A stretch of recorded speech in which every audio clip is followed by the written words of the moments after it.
The room was already breathing before the fight ever began, filled with the low murmur of 500 students and the restless energy of expectation, when one man stepped forward and changed history without realizing it. Music builds softly. The hall in Oakland was vast, industrial, and unadorned, its concrete walls reflecting sound like a drum. Bare light bulbs hung from steel rafters, casting a pale glow over rows of students seated cross-legged on the floor. The air smelled faintly of sweat, wood polish, and chalk dust. At the front stood Bruce Lee, lean, calm, almost deceptively relaxed, his posture neither rigid nor casual, but alive, like a coiled wire waiting for nothing and everything at once. He was in his early 20s, but already there was something unsettling about him, something that made even seasoned martial artists watch more closely than they meant to. Bruce's voice carried without effort, measured and precise, each word shaped carefully, as if he were sculpting thought itself. He spoke about movement, about honesty in combat, about the danger of tradition when it becomes a cage rather than a guide.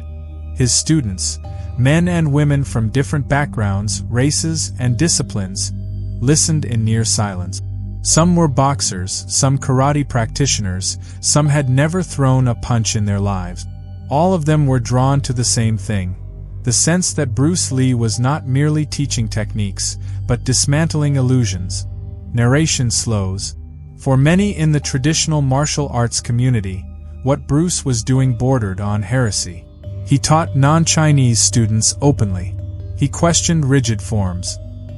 He spoke of efficiency over aesthetics, of adaptability over ritual. To some, he was a revolutionary. To others, he was a threat. That threat entered the room quietly, almost politely. The man who stepped forward wore a traditional silk uniform, immaculately pressed, the fabric catching the light with a subtle sheen. His hair was neatly combed back, his face composed in the practiced neutrality of someone used to command. He was older than Bruce, broader through the shoulders, his stance heavy and grounded, the kind of posture that came from decades of repeating the same movements until they etched themselves into bone. Whispers rippled through the crowd as students recognized him, not by name perhaps, but by reputation. A respected master, a guardian of tradition, a man who believed certain doors should never have been opened. Bruce noticed the shift in energy instantly. His eyes flicked toward the newcomer, not with surprise, but with curiosity. He paused mid-sentence, letting the silence stretch, allowing the moment to breathe. 500 people held that breath with him. The master bowed slightly, a gesture that was technically respectful, yet somehow carried an edge. His voice, when he spoke, was calm but firm, projecting authority honed over years of unquestioned dominance.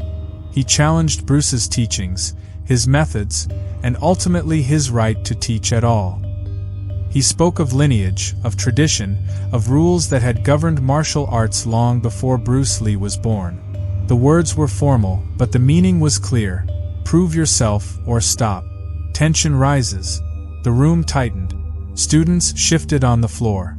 Some looked at Bruce with concern, others with excitement, sensing that something irreversible was unfolding. This was no longer a lecture. It was a confrontation between worlds. Bruce listened without interrupting, his face unreadable. When the master finished, Bruce nodded slowly, acknowledging not just the words, but the weight behind them. He spoke softly in reply, not defensive, not aggressive, but precise. He said that truth could not be protected by rules, that effectiveness did not require permission, and that the body did not care about tradition when faced with reality. His tone was respectful, but unyielding. The master's jaw tightened. He issued the challenge plainly. A test. A demonstration. Right here. Right now. If Bruce could not prove the effectiveness of his ideas in combat, then his teachings were empty. The implication hung in the air like smoke. Bruce did not hesitate. He agreed. Music drops. There was no dramatic preparation, no stretching ritual, no showmanship. Bruce simply removed his shoes, setting them neatly to the side, and stepped onto the open floor. The master followed, his movements deliberate, heavy with confidence. Students scrambled backward to clear space, forming a wide circle, their eyes wide, hearts pounding. Some sensed they were about to witness something extraordinary. Others feared they were about to watch a young man be humiliated. Bruce stood loosely, hands relaxed, shoulders soft. The master assumed a traditional stance, rooted, stable, powerful, a living monument to classical technique. He looked at Bruce as one might look at an insolent student who had forgotten his place. Narration slows. What the master did not see was the stillness behind Bruce's eyes. Not calm. Awareness. A total, consuming presence. Bruce was not thinking about winning. He was not thinking about proving anything. He was simply there, fully, completely, ready to respond to whatever reality presented. A hush fell over the room so complete that the faint hum of the lights overhead became audible. The master shifted his weight forward, preparing to strike. And in that fraction of a second, before the first blow was even thrown, everything was already decided. 8 seconds is barely enough time to take a breath, yet it was more than enough to dismantle decades of certainty.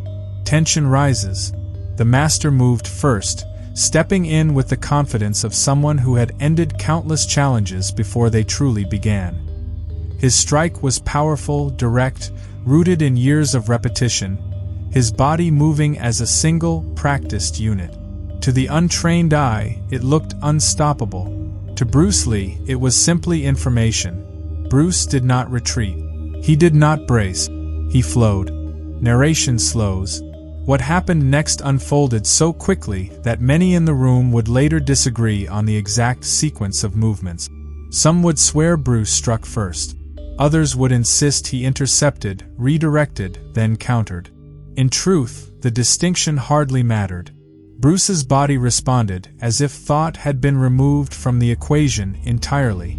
There was no hesitation, no wasted motion. His feet slid effortlessly across the floor, his torso rotating just enough to let the attack pass while simultaneously closing distance.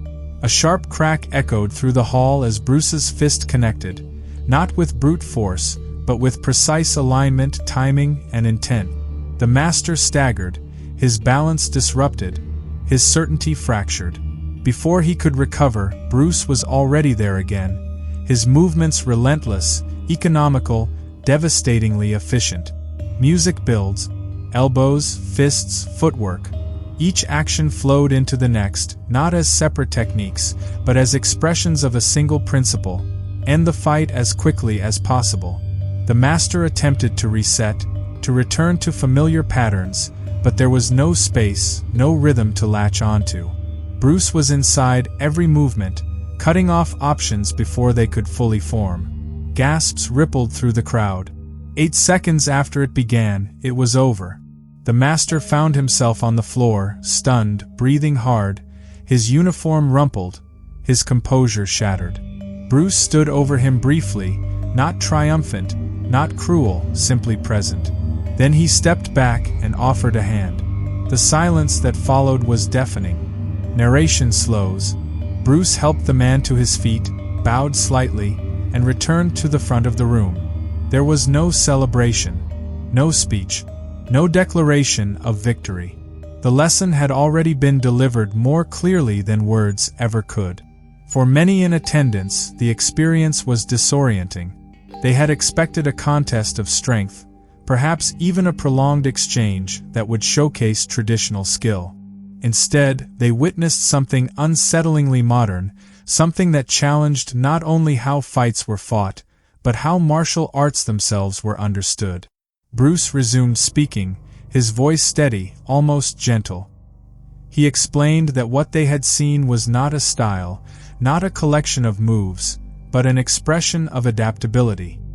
He spoke of freedom from rigidity, of responding honestly to pressure rather than forcing rehearsed answers onto unpredictable situations. Some students nodded, their minds racing. Others sat frozen, struggling to reconcile what they had believed with what they had just witnessed. The master, meanwhile, stood at the edge of the room, his face a mask of conflicting emotions: shock, embarrassment, anger, and something else more difficult to name. Respect, perhaps, or doubt. Music fades slightly. News of the encounter spread quickly, whispered from gym to gym, dojo to dojo. Stories grew with each retelling. 8 seconds became 5. 5 became 3. Bruce Lee's reputation transformed overnight from controversial teacher to undeniable force. Yet with that recognition came resistance. Not everyone was willing to accept what the fight implied. Behind closed doors, elders of traditional schools debated fiercely. Some dismissed the event as a stunt. Others argued the master had been caught off guard. But a few, the most honest among them, recognized a deeper threat. Bruce Lee was not just challenging techniques. He was challenging authority itself. Bruce felt that pressure keenly. Though outwardly composed, he wrestled internally with the consequences of his path. He had never sought to humiliate anyone, never wanted to become a symbol of rebellion. His goal was simple: truth in movement. Yet truth, once revealed, has a way of unsettling entire systems. Narration slows. Students flocked to him in greater numbers, hungry for what they sensed was real. Bruce worked tirelessly, refining his ideas, pushing his own limits, questioning himself as relentlessly as he questioned tradition. He wrote obsessively, filling notebooks with thoughts on combat, philosophy, and human potential. The fight had proven something to others, but to Bruce, it was merely confirmation of a path he was already walking. Still, the challenge was not over, because for every mind that opened, another closed more tightly. And somewhere beyond that hall, beyond Oakland, forces far larger than one arrogant master were beginning to take notice. Victory does not always bring peace. Sometimes it sharpens the knives waiting in the dark. Music builds softly. In the weeks following the fight, Bruce Lee's name echoed through martial arts circles like a thunderclap. Articles appeared in niche publications. Letters were exchanged between schools. Rumors mutated as they traveled, shaped by fear as much as fascination. To his supporters, Bruce represented evolution. To his critics, he was an existential threat. Bruce felt the weight of that attention every day. He trained longer hours, not out of paranoia, but necessity. Each challenge, spoken or unspoken, forced him to refine his understanding. He dissected movement endlessly, analyzing why certain actions worked under pressure while others failed. He studied boxing footwork, fencing timing, grappling leverage, anything that revealed universal truths about combat. His body became his laboratory, his mind its relentless observer. Narration slows, but the tension extended beyond physical confrontation. Cultural barriers hardened. Accusations surfaced that Bruce was disrespecting tradition, diluting ancient knowledge, teaching outsiders what should remain guarded. Some claimed he was reckless, dangerous, even arrogant himself. The irony was not lost on those who knew him best. Privately, Bruce struggled. He questioned whether he was pushing too hard, too fast. He understood the value of tradition deeply, but refused to let it become a prison. His philosophy was not about rejection, but integration. Yet explaining that nuance to a world invested in binaries proved difficult. The memory of the 8-second fight lingered. Not as a moment of triumph, but as a mirror. Bruce replayed it mentally, scrutinizing every movement, every decision. He saw not dominance, but opportunity, places where he could have been more efficient, more fluid. The master's failure did not inflate Bruce's ego, it fueled his hunger. Music shifts. As his reputation grew, so did the challenges. Some came openly, requesting tests of skill. Others lurked indirectly, attempting to undermine his credibility through politics rather than fists. Bruce navigated both with equal intensity, understanding that the true battle was not against individuals, but against stagnation. Students who trained under him noticed changes. His teachings grew sharper, more distilled. He emphasized awareness, emotional control, and psychological readiness as much as physical technique. He spoke about fear, not as weakness but as information, about ego, not as pride but as blindness. His classes became as much about understanding oneself as defeating an opponent. Narration slows. The shadow of the fight, however, followed him everywhere. Some students joined purely because of it, chasing the myth rather than the method. Bruce found that troubling. He reminded them that a single encounter did not define truth. Only continuous testing did. The moment a principle stopped working, it had to be questioned, no matter how sacred it seemed.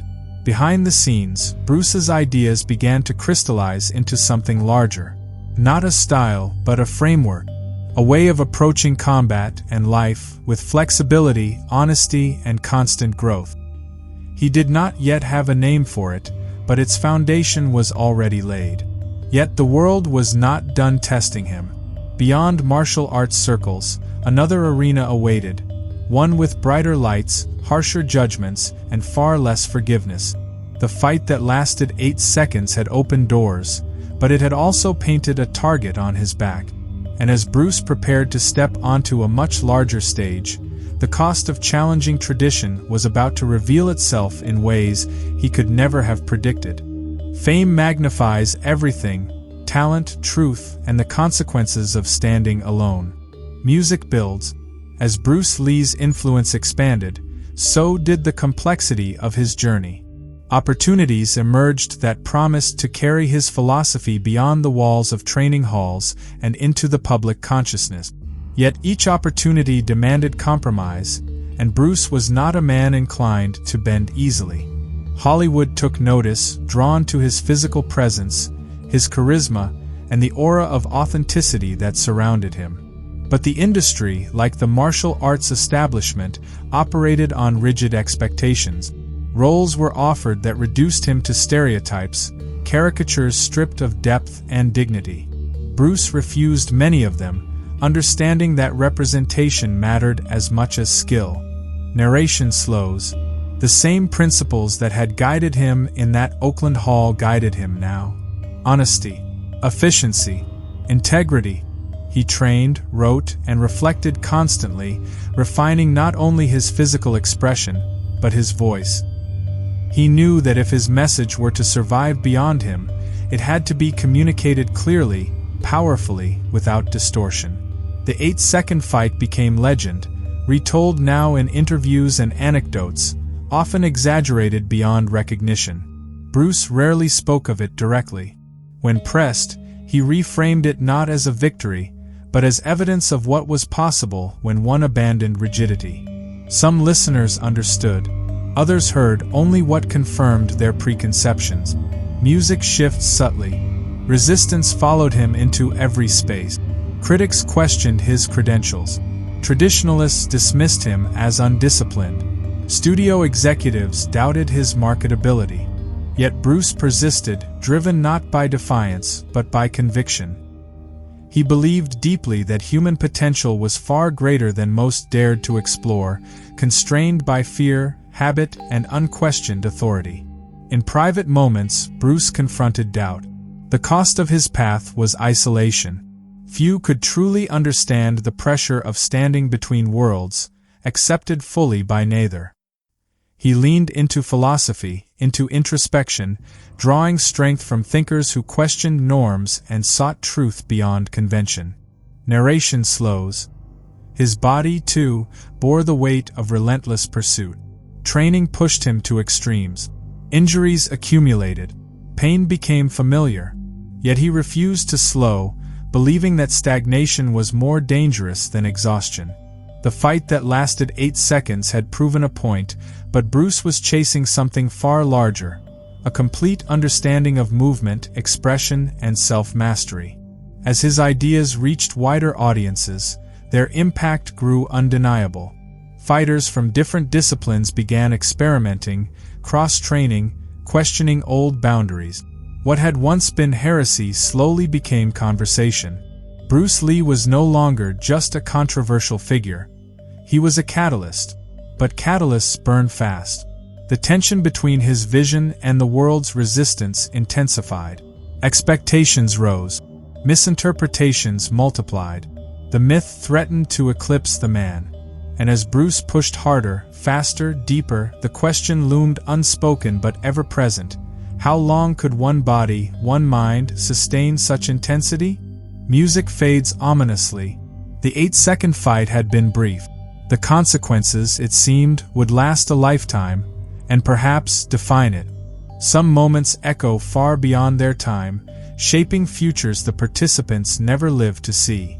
Music builds softly. Bruce Lee's legacy cannot be confined to a single fight, yet that 8-second encounter remains a symbolic fault line, marking the moment when certainty cracked and possibility rushed in. It was not the speed or power that made it unforgettable, but the clarity it revealed. That truth in combat and in life belongs to those willing to test it honestly. As Bruce's health faltered under the strain of relentless pursuit, his ideas continued to spread. Students carried fragments of his philosophy into their own practices, adapting it, expanding it, sometimes misunderstanding it. Mixed martial arts, once unthinkable, began to take shape decades later, built on principles Bruce had articulated long before the world was ready to hear them. Narration slows. The man who once stood barefoot before 500 students became a reference point, a challenge, a question asked silently by every fighter confronting tradition. Does this work, or do I simply believe it does? That question, more than any punch, was Bruce Lee's true weapon. He never claimed perfection. He never asked for followers. He asked only for honesty, for movement stripped of ego, for expression free of fear. The arrogant master who challenged him may have intended to defend tradition, but in doing so, he unknowingly helped expose its limitations. Music swells. 8 seconds passed. History shifted. And the echo of that shift continues, reminding us that progress often begins not with rebellion, but with a single, undeniable moment of truth.